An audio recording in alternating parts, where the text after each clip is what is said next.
Hi guys, it's been a hot minute that I've been online, and today I am coming on. It's July 4th here in the US. Happy Independence Day to those celebrating. And if you're in the DMV area, my prayer is that you stay hydrated and you ensure that you are keeping cool and staying safe wherever you are in the DMV area, and also wherever you are in the world. Stay safe, stay positive, and stay focused on the journey. Today I'm talking about dating challenges, marriage challenges, relationship challenges that we all face, and the need to understand why we face these challenges so that we can develop opportunities and embrace opportunities that come our way and improve on our relationships, and also discover ourselves as part of this life's journey that we've been granted while still here and breathing. Not everyone woke up today. Not everyone is alive today. And the gift of life is something to be grateful for if you have the opportunity. So back into the topic for today. Why do we face a lot of challenges in relationships, dating, workplace, marriages? It's usually because of our upbringing, 1, society, 2, traditions, 3, culture, 4. And when you look at these 4 things, they really impact how we create limited beliefs and also birth desires that may not necessarily be in alignment with our life's purpose. Desires are wishes that we all have based on something that we've seen, been programmed with focused on. We don't feel good enough about ourselves in that space and we really have the desire to move into something different based on what we are observing from our surroundings, and also from those that are nurturing us, either from birth, our caregivers, the ones that are around us, what we observe. And nurturing comes from different avenues. Like I've said, social media is another avenue of nurturing and programming that you also have to look at and see how they are impacting your dating life, your marriage life, your marital life, your relationships, and the workplace as well. So everything is tied together in the wheel of life, and being able to look at these challenges and really figure out, is this really your journey? Are you mirroring somebody else's journey? Are you absorbing things that you're not supposed to absorb based on what you're seeing? Are you mirroring? Are you creating narratives that are not necessarily yours? Are you developing biases that you're embracing as the norm that you need to really get out of and really start looking at how to find yourself in this journey? Desires when it comes to relationships starts with looking at where we are with ourselves, and then having the desire of things that we don't really like about ourselves or about our surroundings or about what we're observing in the environment we're growing up with and we're seeing in other people, and we really want to be where they are. And so as you have those mirroring desires, you start to fantasize and create illusions about a relationship that you want to be in. It may be watching a movie, it may be reading a book, it may be looking at social media, Instagram, Facebook, whatever platform, and saying, this is the kind of relationship I want. But because you're not in that relationship, you don't really know the depth of what that relationship entails, but you start building a desire to have something similar to it. It may even be your friends around you that are creating a desire for you to evolve and really get into your own life and your own journey. But you may also mirror and desire things as you go in life. And so you have to really sit down and examine those desires. How true are they to your journey? How well do you know yourself as part of this desires that you're building? Journal down those things that you're thinking. Most of the time when we don't journal down, we get information overload and then begin to really birth 3 triggers from those overload that disrupt our nervous system and just put us in a place where our brain is overthinking, over explaining, over worrying about things that we don't have control over. So as you journal down those things, look at the relationships that you've had. How have those things that you've desired help you build on a relationship that has allowed you to evolve? How have those allowed you to repeat patterns and cycles? How have those allowed you to learn from each experience that you've gone through? How have they allowed you to become bitter? Because bitterness is a choice. Anger is a choice. How have they allowed you to become bitter, anger, or resentful and make decisions that shift you from the trajectory of your life into a space where you don't belong, or even help you move forward in life towards your own evolving and growing in your journey to where you're developing emotional intelligence, you're becoming more resilient, your faith is growing, your life is becoming better and not remaining bitter. And so as you examine those challenges that lead to conflicts, that lead to little fights in relationships and marriages, look at them from the perspective of, where did those thoughts come from? Is it from the environment you grew up in? Is it a desire that's not realistic? Is it a desire that is realistic? Is it a desire that is just a fantasy or an illusion? Does the other person in the relationship understand what your desires are, or do they have their own desires that are now in conflict with yours?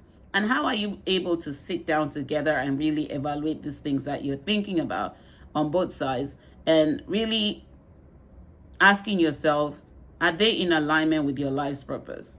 You see, every relationship that we get into brings us knowledge about who we are, and also knowledge about the other people and where we are with ourselves, where they are with themselves. And so is the ability to say to yourself, if I examine these desires that bring about challenges, how can I find opportunities in these desires? I don't know those desires, you know them. And this is why I don't really give points or steps for you to get into something, because you have to do the work of examining and really finding solutions and possibilities in your own life. I don't have your life, you do. I have my own life, so I can do that work in my life. And as a coach, my goal is to allow you to really get deep with yourself in an honest and truthful manner, which is from a space of love, not a space of fear or illusions, but a place where you can sit down with yourself and be truthful to yourself and say, if I examine my desires and my desires don't make sense in the perspective that the other person is looking at, and we may be on different tangents and they may not even understand what my desires are, because I may not have communicated these desires to them. How can I get to a place where I understand what these desires are? And I'll give you some example. I want a partner who, can help me get to this place. But how are you also getting them to where they need to get to? And how have you evaluated their capability to help you get there? Are they equipped enough to help you get there? And are you equipped to where you both can support each other to get there? Those are some of the things that we don't look at when it comes to relationship. And when you start to examine these things in line with your desires, your desire may end up just becoming an illusion. Your desire may be something that becomes a goal. Your desire may be something that you turn into a project that you can now have steps that you build out to follow and execute and then achieve the results that you want. You see, when we're not examining, we create those fantasies and illusions that are desires that get us into spaces where we don't belong. I, as a person, have had to work this journey during my healing process when I started. And healing is a lifetime process, by the way. It's not a one-time thing. When I started to heal in 2010, I really started to look at the things that I had as desire that I really wanted my partner to kind of look at. But they weren't even on the same level with me, and they did not even have a clue of what I was thinking about. And having conversations afterwards just enlighten you to see that sometimes your wishes are just wishes. They're not really reality that you need. And to find your true self, to be able to live truthfully, to be able to have that healthy relationship, it starts with you looking at your desires, journaling them down, evaluating them, and making sure that they things that you can turn into goals that you can accomplish results with, and then learn from, and then use to build on your future goals, because your goals will change as you age. Let me say that again. Your goals will change as you age. What you had as a goal or a desire when you were 20 is not something you desire when you're 30 or 40 or 50 or 60. And so you have to really look at, what are these desires? How are they leading to challenges? Reminding yourself that challenges are opportunities. Let me say that again. Challenges are opportunities that you turn into stepping stones towards your own greatness, because nobody can stop you from being great except you choose to stop yourself. And when you make a decision to stop yourself, you're saying, I'm choosing to retard my growth or my journey in life. But when you look at these desires that are challenges, how are they bringing you to knowing yourself? How are they bringing you to knowing the other person? How are you both able to sit down and communicate effectively and efficiently to where you can turn them into solutions for yourself? Because there are no two relationships that are the same. Every relationship is unique to the person you're in that relationship with.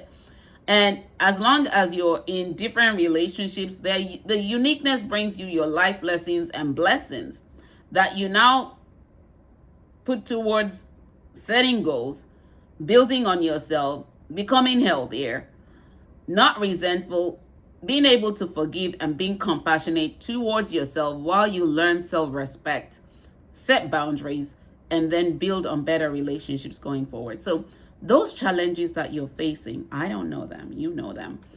Ask yourself and journal them down. If you're in a marriage, this is time to become honest with yourself. No fear of missing out on anything, because you're not going to miss out in a relationship that is meant to be yours. And nobody can take that away from you. If you're in a marriage, sit down and look at the challenges that you're facing. Where do they stem from? The desires that you had, the fantasies that you created, the illusions that you birthed, the mirroring of other people's relationship that is unique to them, not necessarily your journey. And as you look at those things, be honest with yourself. Have a conversation with yourself, commune with yourself, get the answers that you need, and then sit with your partner and you do the same thing. Have them do theirs on as an individual, then come back and sit together and look at it. Because there are no two relationships that would ever be the same. No two people that would have the same journey in life.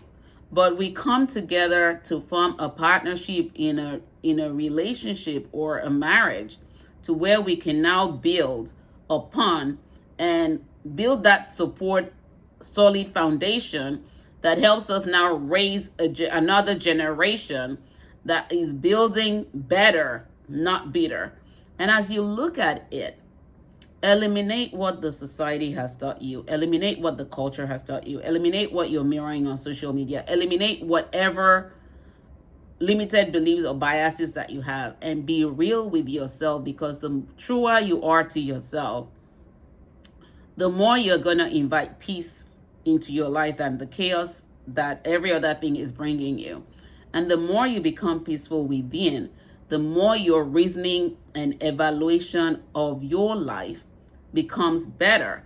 And the more you're able to critically think, analyze things, become more emotionally intelligent, become more resilient, and become more patient with yourself, which is an attribute of love.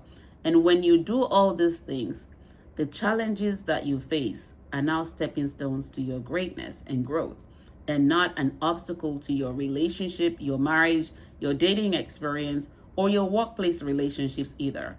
Life is simple. We complicate it when we bring other things and ideas or wishes that are not our reality into the picture. And we allow society, culture, generational curses and patterns follow us everywhere we go, then break the cycle. Choose today to break that cycle. Choose today to love yourself. Choose today to discover yourself. Choose today to evaluate your relationship and evaluate those things that are becoming challenges in your way, so that you can take them and turn them around for your own good. And realize life is simple, not complicated. And it is a dynamic journey that leads us to never stop loving while living, And when we stop loving, we stop living, and that is time to go back to the maker. Until next time, take good care. God bless. Bye-bye.